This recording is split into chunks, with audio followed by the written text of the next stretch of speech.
Sir ఇప్పుడు next ఏంటంటే చంద్రబాబు నాయుడు గారి విషయానికొస్తే మన పోలవరంకెళ్ళడం జరిగింది. పోలవరంకెళ్ళిన తర్వాత ఏదైతే పోలవరం అనేది జగన్మోహన్ రెడ్డి గారు 15 నెలల్లో మొత్తం వేస్ట్ చేశారో, ఏదైతే రివర్స్ టెండరింగ్ ద్వారా ఏదైతే పాత కాంట్రాక్టర్స్ ఉన్నారో వాళ్ళందరిని ఎళ్ళిపోమనే పరిస్థితి మనం చూసామో. ఇప్పుడు ఇదే పోలవరం వాళ్ళు 2021 అని అన్నారు, 2 అన్నారు. ఇంకా చెప్తూనే ఉన్నారు. ఏం ఏం ఏం చెప్పని పరిస్థితి. ఈవెన్ వాళ్ళ మంత్రి ఎవరైతే ఉన్నారో పర్సెంట్ ఆర్ పర్సెంట్ అని అసెంబ్లీలో మాట్లాడడం జరిగింది.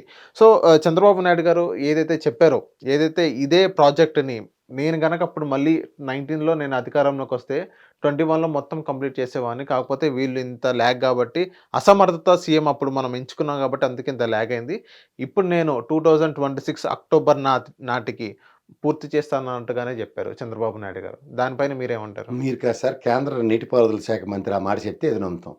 అంటే ఈయన సీఎం గదా సార్! అయితే అది జాతీయ ప్రాజెక్ట్ పాయింట్ 1. హ్మ్. రెండోది 72% క్లెయిమ్ చేసుకున్నారు కదా తెలుగుదేశమే. అవును. ఆయనే కట్టారు కదా. అవును. ప్రతి సోమవారం పోలవరం అని వెళ్ళింది ఆయనే కదా.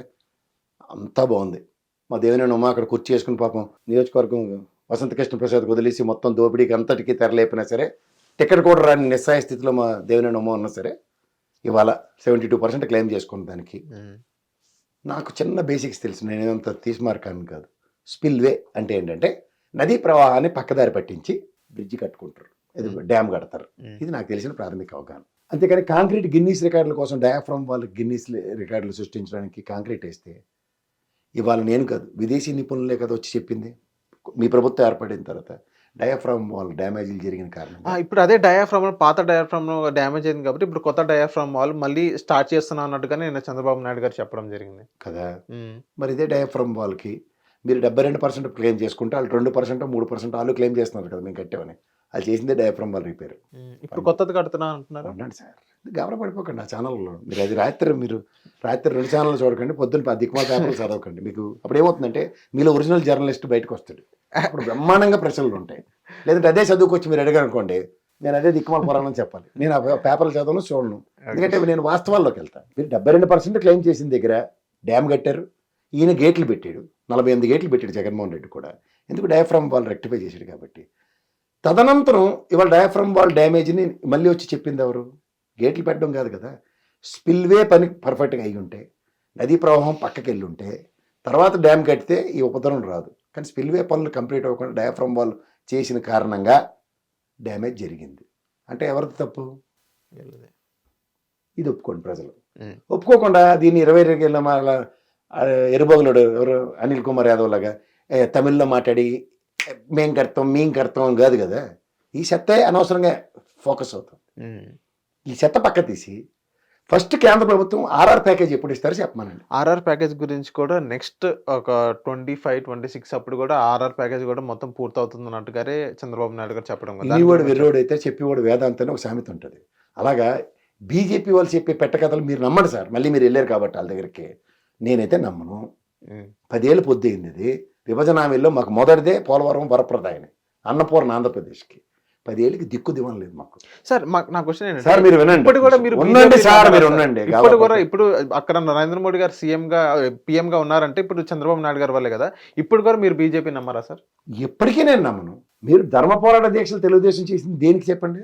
దేనికి చేశారు పాపం? మర్చిపోకండి. అది పోలవరం కంప్లీట్ అవ్వట్లేదు, నిధులు ఇవ్వట్లేదని, విభజన హామీల్లో మన రాష్ట్రానికి కావాల్సిన వైజాగ్ రైల్వే జోన్ కానీ, ఉక్కు ఫ్యాక్టరీలు కానీ ఏవి ఇవ్వట్లేదని కదా చేశారు. అవును. 10 ఏళ్ళు మీతో ఉన్నా సరే మాకు ఏటర్ చేశారంటేనే అబ్బదబ్బ జబ్బ. 5 ఏళ్ళు కాలక్షేపం వైఎస్ఆర్సీపీ తర్వాత వీళ్ళు మళ్ళీ మార్చుకొచ్చి అదే పాతక పెట్టక చెప్తే అమరా పోలవరంలో డబ్బులు తినేసింది చంద్రబాబు నాయుడు అని చెప్పింది నేనే మీరా? నరేంద్ర మోడీ గారు ప్రధానమంత్రి, అవునా కదా? ఆయన నోటితోనే విన్నాం. మరి ఇంకేందండి, ఇంకేంటి నమ్ముతారండి మీరు? నేను చంద్రబాబు నాయుడు గారు కూడా ఆ పోలవరం నిధులు పక్కదారి పట్టించారని అన్నారు. ఎవరు? జగన్మోహన్ రెడ్డి గారు పక్కదారి పట్టించారు. మళ్ళీ మీకు ఇంకో విషయం చెప్తా. చంద్రబాబు నాయుడు గారు రాష్ట్ర ఖజానా నుంచి డబ్బులు ఖర్చు పెడితే వెనక్కి ఇచ్చేవారు. మీ గ్యాప్ కొందో లేదా? మనోడు ఒక ఎంపీ ఉండేవాడు ఉత్తరప్రదేశ్ నుంచి జీవీఎల్. యూసీ లేవి అని చెవుల నుంచి రక్తం తీసేవాడు. అరే మేము ఖర్చు పెట్టిన డబ్బులకి మాకు డబ్బులు ఇవ్వకుండా యూసీ లేంద్ర భయ్ అని పోరాటం. అది మీకు అర్థమైందా? అలా 5 సంవత్సరాలు జగన్మోహన్ రెడ్డి పాలనలో యూసీ లేవని ఎప్పుడైనా జీవీఎల్ మాట్లాడింది గమనించారా మీరు?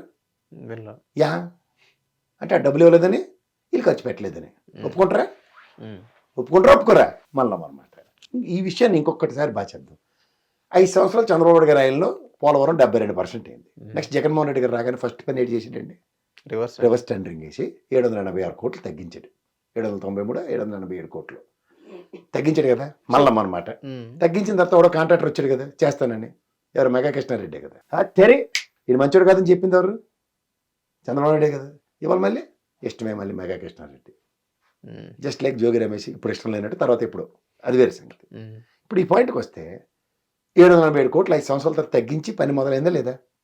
అయింది. కానీ ఇక్కడ అమరావతికి రండి, నారాయణ గారు ఏంటి చెప్తుండే, ఎప్పటికప్పుడుగా ఖర్చులు పెరిగిపోయాయి.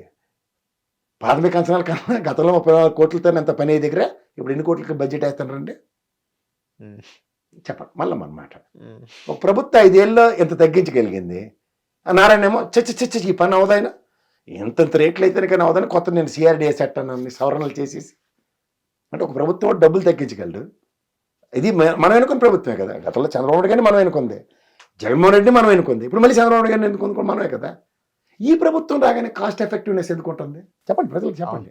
అంటే ఇప్పుడు బయట మార్కెట్ ఇన్ఫ్లమేషన్ ఎక్కువ పెరిగిన అక్కడ కూడా కాస్ట్ ఎఫెక్ట్ అక్కడ కూడా మనం చూసుకోవచ్చు. మాకు తెలియదు సార్, ఎందుకంటే మేము కూడా చదువుకోలే కదా, మీరు కింద క్వాలిఫికేషన్ రాయాలి కాబట్టి మేము కూడా చెప్పాలంటే. నేను అదే మాట చెప్పిన సార్, 5 సంవత్సరాల తర్వాత రేట్లు పెరుగుతాయి తగ్గుతాయని ప్రాథమికంగా చెప్పండి. పెరుగుతాయి, ఇన్ఫ్లమేషన్ పెరిగింది ఖచ్చితంగా కదా. మరి అదే 5 సంవత్సరాలు జగన్మోహన్ రెడ్డి రివర్స్ టెండరింగ్ పిలిచి తగ్గించి కేంద్ర ప్రభుత్వానికి పోలవరంకి ఎంత తక్కువ బడ్జెట్లో కొత్త కాంట్రాక్టర్ చేస్తాడని చెప్పాడే లేదా? వాళ్ళు ఒప్పుకున్నారు లేదా? అవును. మరి ఎక్కడికి వచ్చేసరికల్లా మళ్ళీ అదే సిఆర్డిఏ చట్టం వీళ్ళు చేసిందే, మళ్ళీ వీళ్ళు చేసిన పనే సగం చేశారు, పోలవంతు చేశారు, 300 చేశారు, చేసింది మిగిలింది కంప్లీట్ చేయడానికి మళ్ళీ కొత్త టెండర్లు పిలుస్తారట. మరి పాతడు ఎందుకు పనికిరాడు? సార్ ఇదే చంద్రబాబు వెళ్ళిపోకండి మీరు, అలా ఇలాగే తప్పించేస్తారు ఆ ఛానల్లో వార్తలు వెళ్ళనివ్వకుండా. ఇప్పుడు ఇది తగ్గినప్పుడు 5 ఏళ్ళు మీరు పెరుగుదల కదా తగ్గింది కదా.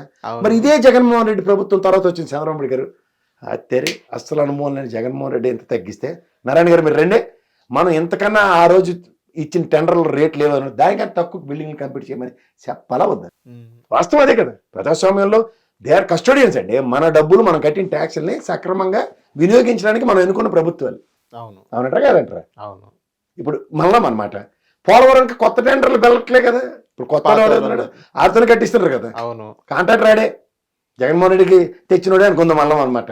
దాని మీద మార్పులు లేవు కదా, అదే ఉన్నాయి. మరే దీనికి వస్తే మరి ఎందుకు బాబు గారు ఏమన్నారు, 10 రివర్స్ టెండరింగ్ ద్వారా 1000 కోట్లు 1500 కోట్ల నష్టం పడింది అని ఎందుకు అన్నారు సార్? ఆయన అన్నారు. నేను చెప్తున్నాను కదా ఇదే లెక్క. 5 సంవత్సరాల తర్వాత పెరిగిన దానికి 787 కోట్లు తగ్గించడం లేదంటే మీరు చెప్తారు తగ్గించారు సార్ రివర్స్ టెండరింగ్ లోని. మరి ఎక్కడి నుంచి పెరిగిపోతే అంచనాలు? అదే ఎందుకు అని అన్నారు అన్నమాట. అది ఎవరు భరించాలి? కాంట్రాక్టర్ తక్కువ రేటుకి చేస్తానంటాడు, ఆర్ఆర్ ప్యాకేజీకి ముడిపెట్టి మాట్లాడాడు ఆయన. ఓకే, అదే అక్కడే లింక్ పడి ఉంది అక్కడ సెంట్రల్ గవర్నమెంట్ లో. దీని మీద ఇప్పుడు చంద్రబాబు గారు కూడా ఎంఫసైజ్ చేసి మాడవలసిన విషయం అదే.